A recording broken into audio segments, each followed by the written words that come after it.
I'm going to ask everyone to go ahead and mute. I'm going to ask our special guest today to unmute. Common Ground, I want to introduce to you in week 3 of our In the Flow series, my brother, my friend, who is the associate pastor of local outreach for Imago Dei Central in Portland, Oregon. He is Ruben Alvarado. Let's everybody give God praise for Ruben today.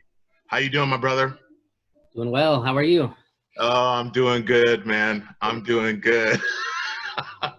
Welcome to Common Ground. Yes, thank you. It was beautiful. We've been doing recorded services since the start of this thing, and so it's great. You get some great, recorded worship and some great recorded messages, but being together with God's people and praising together and talking together, this is beautiful. So I'm just really honored to be in here. Yeah, thank you all.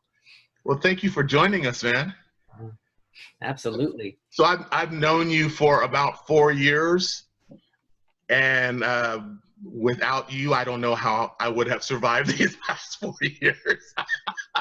Literally. I don't know about that. and that is because our connection has been through Multnomah University and the Doctor of Ministry track with Rick McKinley. Yeah. And I've been very, very grateful your participation, as you have been the guy that I've been sending all my papers to and getting comments back and all that kind of stuff. And so it's been a delight, and especially over the past couple of months, because we've sort of been able to spend a little bit more time together, talk about life and ministry and this craziness, man. So we probably should just right at the start, just a little bit about who you are, where you came from, what you're doing right now in your ministry context. All right, great. So I come from a little town in Northern California called Weed. Anybody been through there? It's right on I-5. Yeah, you've probably been through, or you stopped for gas or whatever. But right at the base of Mount Shasta. I was born and raised there, lived about 30 years there, and kind of thought that's where I was gonna where I was gonna be. My dad is Mexican, my mom is white, and I was raised Catholic until, First Communion, and then a little bit after that. And then we started going to a Pentecostal church, and that's where I got my first chance to be a pastor, and was pastoring there for a while. And ended up coming up to Portland to go to seminary.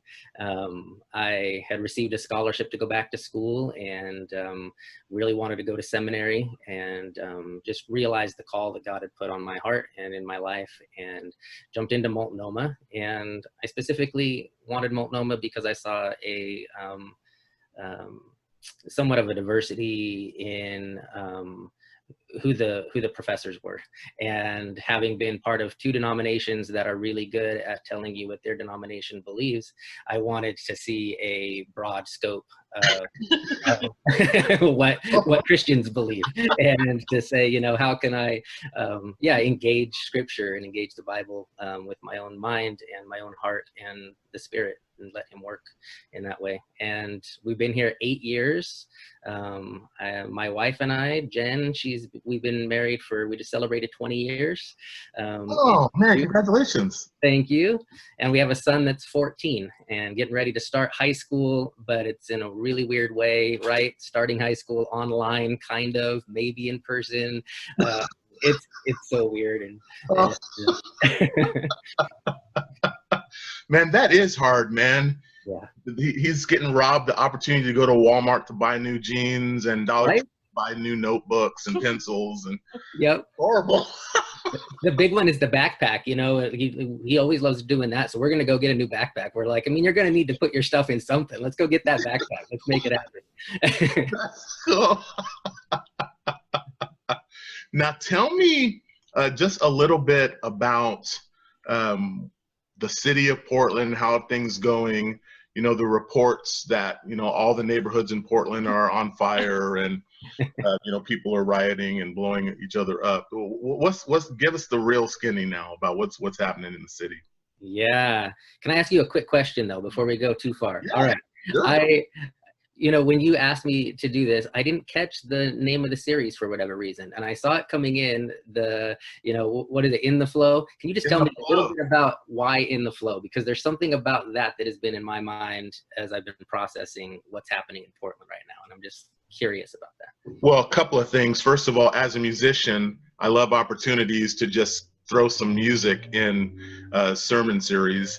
So that's the secondary. But the primary is that because God is a God who goes before us, he already knew that we were going to be entering into COVID shelter in place. He already knew that we were going to be entering into season where we're hearing people protesting and chanting and really bringing into the forefront things about racial inequality, social justice. And for most of us, it is just a major disruption. Yep. But in the eyes of God, this is actually in the flow of what God has called us into. So that's what that's about. Beautiful. Thanks for that. Yeah. Yeah, everybody, outside of Portland and most everybody inside of Portland seems to be really focused on a 2 or 3 block radius in Portland, right? There's a lot going on in one particular spot in Portland. And that doesn't mean that that's not happening in Portland, right? But it is in one spot. So it means that like not every neighborhood it has that going on, right? But as you enter into other neighborhoods, you see that there are other things going on. One of the things I love to do is, so my job is, in local outreach. And so a big part of my job for Imago is to be in the city and meet leaders and talk to people on the streets and know people and, get connected. And that has been such a beautiful blessing in the middle of pandemic because it's hard to get to know new people in the middle of social isolation. But if you have some relationship, you get called into some really cool spots to see God working in the middle of pandemic. So one of the things I like to do is go down to Portland once or twice a month and sit and listen and pray and just kind of watch the flow of our city and to kind of get into it and ask God, what is happening in this city and what are you doing in this city right now? What do you want me and our church and your people to be about in this city? So I went down on Friday, in the morning, and I walked around, and it's fascinating because normally in Portland, when I go and sit down there, you've got lots of traffic passing through Portland. You got lots of traffic circling around trying to find their parking spots. You got people honking because they're mad because they got to get to work busy. They're busy. They got to get there on time. You've got people running by the waterfront. You've got people exercising. You have a lot of houseless people who are, just waking up or, they're restless and there's some wandering. And then like through the middle of all of that is this river, right? That just flows kind of peacefully and calmly through. And I always kind of picture that as God moving through our city in a stable sort of force. He knows what's happening in our city. He knows who's in the apartment complexes. He knows where people are at. And he asks us to step in to love our neighbor in those spaces. And if you watch where the flow is, you'll kind of see where the people are. You'll see what's happening in the city and you'll see where God is at too. And so when it's busy, you see that our people are distracted. They're focused on productivity. They're focused on, working and all of that. In this season though, like I sat there and there's like less cars. There's less people exercising. There's very few people talking on the streets. There's, way less cars even passing through. The river's still flowing just fine. But then I go down to the waterfront and there's this really cool, I don't know if any of you have been there, this Black Lives Matter tribute where there's these signs that are hanging from the top and it's pictures of men and women who have lost their lives at the hand of white supremacy and they're blowing in the wind and you just get to sit there and kind of take that in and pray and look around.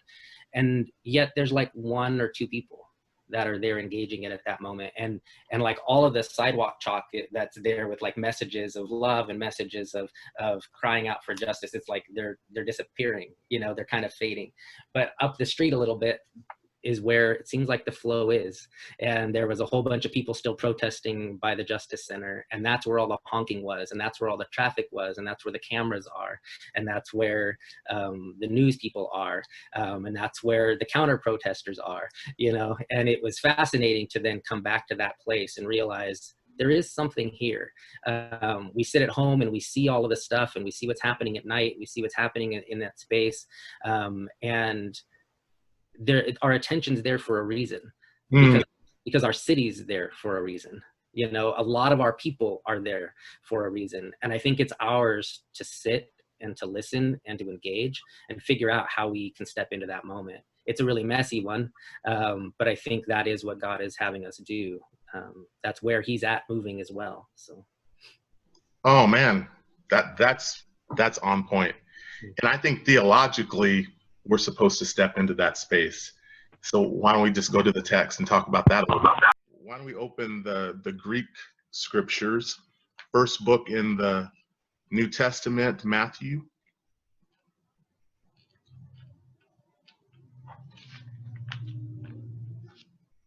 And let's look very briefly at a familiar text to probably most of us, Matthew chapter 9. For those of you who joined us last week, this is a series of interruptions of Jesus' ministry. He's just constantly interrupted. And yet it seems like the flow of Jesus' ministry and his message included interruptions. So let's read together at the end of this chapter, Matthew chapter 9, the last several verses beginning at verse 35. And Jesus went throughout all the cities and villages, teaching in their synagogues and proclaiming the gospel of the kingdom and healing every disease and every affliction. When he saw the crowds, he had compassion for them because they were harassed and helpless like sheep without a shepherd. Then he said to his disciples, "The harvest is plentiful, but the laborers are few. Therefore, pray earnestly to the Lord of the harvest to send out laborers into his harvest." All right, Ruben, a couple of things. I got to make this brief because I got preacher tendencies and I'll talk too long. So hold me accountable. Just some observations that I see in the text and how they might apply to what we're going through in our world. My wife, Nina, who's sitting next to me, she has been saying this a lot, but she's kind of increased this recently, that social media is just horrible, just absolutely horrible. It's a place to make observations and commentary about the crowd from a distance. Yeah. Yeah. Yeah. And so what I observed in this text from Jesus' method of ministry and loving people is that his observations and commentary about the crowd always come from a heart of compassion for people. Mm-hmm. Every single time. A desire to care for people, a desire to provide hope for people in need of hope, to provide protection for the people who are harassed, and provide help for people who are helpless. Otherwise, if we're not doing that, our observations and commentary about the crowd are mostly critical, but very seldom transformative. Yeah. So maybe we could start there. Your primary ministry is local outreach. What does that mean in the middle of shelter in place orders and people fearful and not a lot of in-person human interaction, and yet we're supposed to be compassionate for the crowds? Dude, it is so hard. You know, it's hard to know who's my volunteer base right now? Who can go out? Who can do? Should we do things right now? Should we stay inside and be safe? How much should, there's so many things to weigh, just even in trying to do good works in the city, right, with pandemic. And it makes local outreach extremely, extremely difficult. One of the things that I realized super quickly, though, was the call isn't different. The call is love your neighbor. And so when Jesus did that, he basically says, like, here's the smallest relationship, right? One person, like your neighbor, can you love that person? And that's where he takes like justice down to like the smallest thing. Can you be just with your neighbor? Can you love your neighbor? Can you care for your neighbor? And so we encouraged our people to look at their neighborhood, to get to know their neighbors. If you didn't know them right away, if you didn't know them before, get to know them. If you forgot their name, apologize and get to know their name. And to spend that time looking at your neighbors and your neighborhood. And then it was looking at who are our most vulnerable neighbors throughout the city. And because the reality about pandemic is that the most vulnerable people, the most vulnerable populations become more vulnerable in the middle of crisis. The most forgotten people in a culture become even more forgotten in the middle of a pandemic and crisis. We had the privilege of being able to respond with a sister church down in Houston during Hurricane Harvey, and to go down there and bring teams from Portland, from all kinds of churches, to go down and right after and like take down drywall and demolish homes, and to be in these spaces where people are crying and you're like in there going like, whoa, I'm tearing down your house, and there's really crazy stuff. And you're in this space and you realize that everyone is affected, from rich to poor, but there is a group of people that was forgotten in a sense by those doing the helping.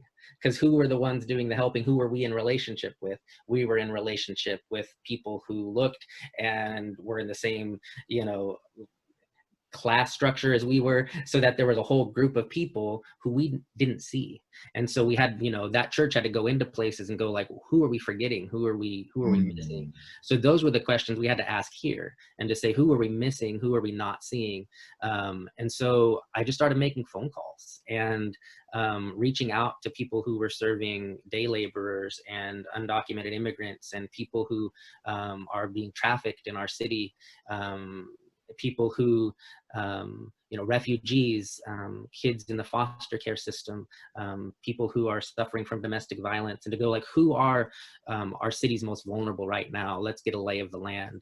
And I tell you that the most fascinating thing was, it didn't matter which director and person I talked to at those places and these organizations who serve, whether they're believer or not. When the church called and said, we want to support, we want to figure out, who you're serving and what you're seeing, they shared openly. And then when I'm like, can I pray with you? So many of them gave like legit, real, not like, I guess you can pray for me, but leave me alone kind of, like it was like real prayer requests for their people, for themselves. Things like, can you pray that I'd have boldness to keep coming back? Because I'm afraid of pandemic too, and I just don't know if I can keep showing up for these people. Like, to hear people like offer those prayer requests and realize this is probably where we need to be. And so we asked our people to support with money and with gift cards and food and just different drives to try to help people. And it's put us in some really cool spots to see God move. I'll tell one quick story really quick. Yeah, man. Right, Avery? Happened recently, but we one of those people was the Cupcake Girls. There's a talk to the director over there. We had never partnered with them. The Cupcake Girls exist to help women who are in the sex industry, and they recognized in this time that there were a whole lot of clubs and a whole lot of pimps and a whole lot of people shutting down, leaving their people they were trafficking on sidewalks. And so you had all these, single moms or these young people, these young women saying like, I need food, I need to support my kid, and I'm about ready to turn to even more dangerous stuff in order to make do, in order to get some kind of money. And so we showed up with food and different things. And she said, as a believer, I was just literally sitting here praying to God saying, where's your church? How come they don't get it? How come they don't see these people? And then you called. And so we got to pray with her, and we got to provide this little bit of food. And then she calls weeks later and she says, I have this girl that we helped get away about a year ago from her trafficker. And she's been in programs and whatnot, but she just got into her first house since she was in foster care. And then she went in, and then she was being trafficked. Her first home, and it's going to be a permanent housing. She has nothing. Could you guys like maybe buy her a bed? And so we offered to like create an Amazon list and let her like just buy it, like order, like put a list together. And then we bought it and just had it sent there. And, you know, they were just like, whoa, like, you know, I can't believe I'm going to have a home with my own stuff and get to like live there. And some church just like did that for me. Brand new stuff. And she was like, can I like ask for a TV? Because she was like, that's like pushing the thing. I'm like, in COVID, like you need a TV. Everyone needs a TV right now. Yes, you can ask for that. Yeah, you know, she had this small little TV she was going to put in. God bless Prime Video, man. Yes, exactly.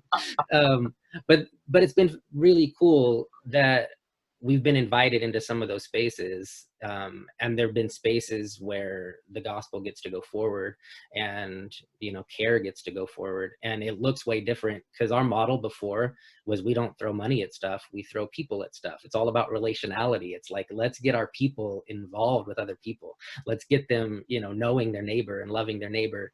And right now, it's so much different. So it looks a little different and it feels a little weird, but it's beautiful because God's doing it. Wow, man, I feel like everything that you just talked about is this text in action. Mm-hmm. Sometimes I say, because I have a Okie dad that I like to break stuff down in cornbread English. So let's just do that right now. Just from the text, verse 35, and Jesus went. Mm-hmm. Step number one, we got to leave from where we are and we got to go. We got to go. And I'm hearing a lot of, well, shelter in place, COVID, social unrest, boredom. I don't know what to do. I don't know what to say. Well, go. Yeah. Jesus went. He can't connect with the crowd just by staying right where he is. He's got to go. Yeah. He went throughout all the cities and villages. And so got to get out of my space, enter into their spaces. Yeah. And that's all everywhere. All the grocery stores, our neighborhoods. Maybe I can't go to the school, but I can connect with my friends, you know, over social media. I've been doing that anyway on the gram. So I just do that in Jesus' name. We've got to do that if we're going to be doing Jesus ministry. Just saturating the city with compassion, yeah. Teaching and proclaiming. We actually have to open our mouth. You know, I get the, you know, we've got these cool sayings sometimes that kind of make people feel like they're connected with the gospel. You know, a life lived is more than a message said, or whatever the saying is, or whatever. You know what? Jesus actually opened his mouth. He opened his mouth. He taught. He proclaimed. We need to be opening our mouths and telling people what we believe is true.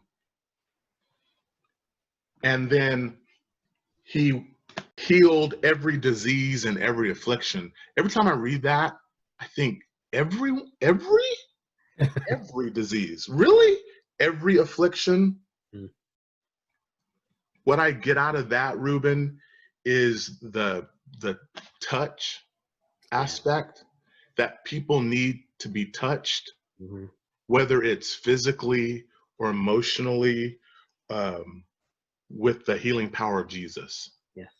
And this is a challenge in COVID, and I'm wondering, just from your perspective and your experience at Imago, the significance of the touch of people.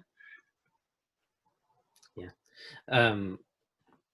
where we're located, we're just east of the water there, and we have a pretty large group of people that call Imago home that live on the streets. And they're our brothers and sisters, and we get to know them, and we go to our house and they go to their streets. And it's really awkward and strange. We do all that we can, and yet, it's really messy and it's really awkward. But the most fascinating thing is that so many of them who continue to come every Sunday know that they get to be in proximity with us, right?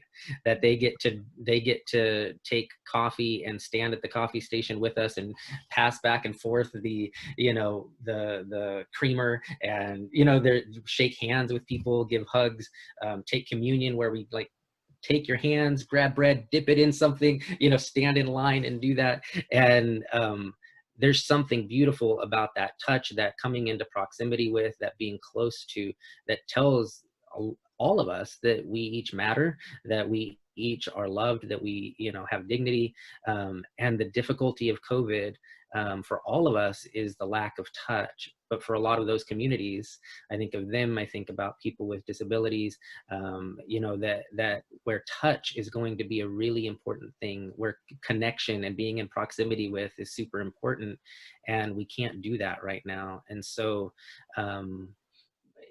it's extremely difficult for those groups of people. When it comes to the city, I think there are ways that we can serve, and there are ways that we can love digitally or a little bit from a distance. But even that example I gave of doing the Amazon thing and doing all of that, like we tried to push one extra step to say, like, we could shoot you money and then you could do that. Or like, what if you did an Amazon thing on our account, and what if we talked back and forth about what you would want? Like, there's ways we can enter each other's space, even digitally, that I think is really important for this season. That we don't get used to being in our own space and kind of protecting that space, but we invite people in however we can. It just has to look way different in this season. And I think that just from a perspective of being a member of Common Ground, I get that idea when it comes to proximity with my brothers and sisters in Christ. I just miss being with them. And, I would say that even if they weren't on Zoom with me right now listening, I would say that I miss being in proximity. But there needs to be a sense as gospel people that we must also be in proximity to the crowd. Absolutely. Yep. We've got to be down there. We've got to be in places where the people are at. And it's interesting because that was my next point. It's like I sent you my notes ahead of time. I didn't. Did I send you that? I didn't. No. Verse 36, when he saw the crowd, he actually was in proximity with people. And if we're going to be like Jesus, we're going to have to do the same thing. And then I want to get to the compassion piece, because that is so important. Yeah. He had compassion, but it wasn't just because Jesus was an old softy, right? He had compassion because they were harassed and helpless. Yeah. He saw them. He was close to them. And there was something about Jesus that was in him, and something that he saw in proximity to the crowd that was in them, that produced this compassion. Yeah. It sounds like you're leading a ministry of compassion, but I'm assuming you have some compassion. Yeah. Where did that come from? Yeah, man. Some of it, and I think specifically to a lot of the racial tensions that we're facing, and seeing the crowd yelling, seeing the crowd even shooting fireworks and throwing rocks and bottles and all of those things, seeing the anger, hearing those things. Being a biracial person, I have certain stories and memories in my childhood that stick out as times when I recognize that I'm different than both my mom and my dad. And being in that middle space has given me, I think, the ability to have compassion for different sides. Take, for instance, I remember a time when my dad, we were talking about he's a teacher, and was the first, one of two people who in our little town were the first two teachers of color to teach at the school. And he and I forget, I was probably like 9-ish, something like that. We were talking about racism because something happened with like a friend. And he told me about how he remembers when he was a little boy, and the first time he was, he said he had been like made fun of for his brown skin a lot, but the first time he internalized it and looked at his hand and said, I see a different color on this side of my hand than on this side of my hand. And he said, and I remember the words came back when those kids had called me a monkey. And I thought to myself, I wonder if everything would be better if I was that color skin, right? Like maybe, like I wish I could be that color skin all over. And I remember going, I'm not going to have that problem. I'm not going to face that same thing. And yet I'm Mexican. But my skin inherently carries a privilege in this world. And like for a 9-year-old to not have the words of privilege and all of those things to navigate, you're like, what am I supposed to do? Am I supposed to like give my dad a hug because it seems like he's hurting? Or am I supposed to go like beat someone up for him? Like, I don't know what I'm supposed to do. I just feel it. And I'm kind of confused. And man, when like I went down on Friday and I saw all of I didn't go down when the stuff was happening, right? Like that's happening late at night, like the big stuff that we're all watching on the news. But when I go down and I see this graffiti, there's everything from like words like, why do you kill me and people that look like me, written on the wall? What did I do to you? Like that comes from a place of going like, of somebody's heart, right? Like that's somebody's heart crying out for justice, somebody's heart crying out saying this is wrong. And then right next to it are things like kill cops and all these other things that I can't repeat here, that are things many people in that crowd couldn't say, but somebody and some people in the crowd could say it from a place of anger, a place of seeking justice as well. You see that there's a level of confusion. And when we see, and I think a whole lot of people, because of George Floyd's murder, are seeing for the first time. And I think that's why we're getting some of the things we're getting. But I think people are confused, kind of like that 9-year-old boy when I was like, do I beat someone up or do I hug my dad? I don't really know which one of those to do. And I think there's confusion. And I think that the church gets to lead in that space. I think the church gets to be a voice that says compassion is the way forward. Peace is the way forward. Justice and righteousness are the way forward. Like we get to be that space. And there are faith leaders, and specifically faith leaders of color, that are speaking out, going like, that what's happening over there, that's not the movement we all came down here for that first day and the day after and the day after. That was the Black movement. That was the movement of people. And you were joining us. And you were saying, this is the thing. We've got to seek justice for our Black brothers and sisters. That down there, it might be worthy, it might be whatever, but that's a different movement. Yeah. And we can, and we've got to listen, right? And so I feel like for me, compassion has kind of always been part of who I am. It's something built into me. It's something God has placed there, but I think it also comes out of my experiences. And you know, my dad being Catholic, my mom being Pentecostal, just another place. I heard church members from both sides, you know, kind of go like, well, that's not really part of the church. Well, that there might not be fully saved. And I'm going like, man, I was baptized in both. I'm like, I thought I was like doubly safe, but now I think I'm like twice as messed up. And they go like, man, what are we like? Your brain as a little person doesn't have the ability to handle those things, right? And so it just becomes hurt, or it becomes, you know, but at some point you can look back at those and go, oh, that built something in me. That built something in me that has compassion on Catholics and Pentecostals. You know, it's a different thing, but I can look at them and go, you're both the church. And I don't need to sit here and just hurl insults, you know, one way or the other. And I think that's your wife's opinion about the, social media, right? Oh boy. it's easy to sit on one side and hurl insults. Yeah. It's easy to sit on one side and just be safe in our opinion and never listen to the crowd, never come in proximity with the crowd, and we can just say what we want. And so one of the things I've done, Avery, to enter into the space of people that I don't know, to hear the cry of the crowd, to get close, was I got on Facebook during that first week and I followed every person I could follow and asked to be friends with, everyone who's leading those protests.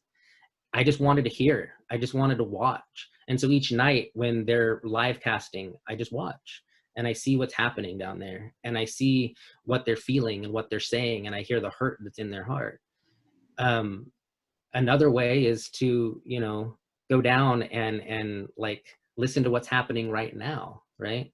And then one other thing I did this last week was I decided to get on Ted Wheeler's page and Governor Kate Brown's page. I said, what do people call them? And so I started looking down the thing. Ooh. And it was, you're a pathetic human being.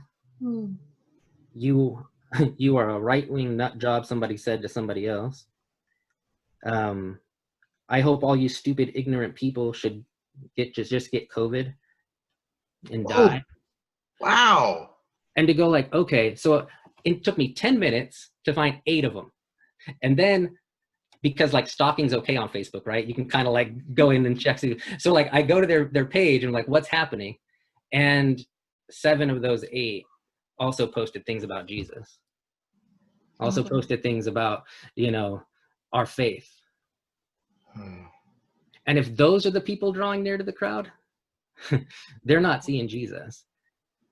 So those people with compassion, they've got to get close to the crowd somehow. They've got to get there and they've got to show them who Jesus is.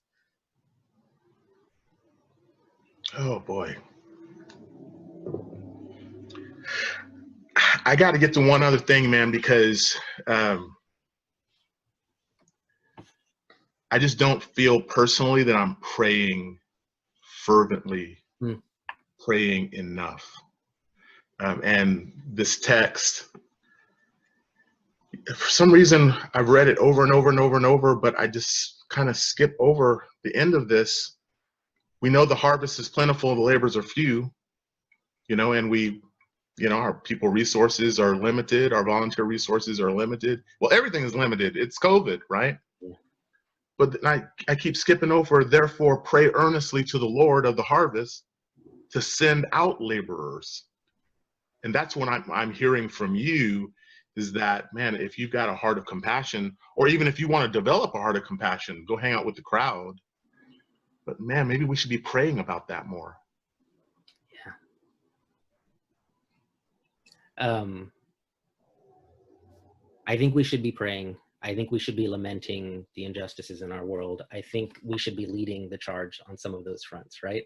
Praying for the harvest, praying that God would send his people there, praying that he would bring us to a place of compassion.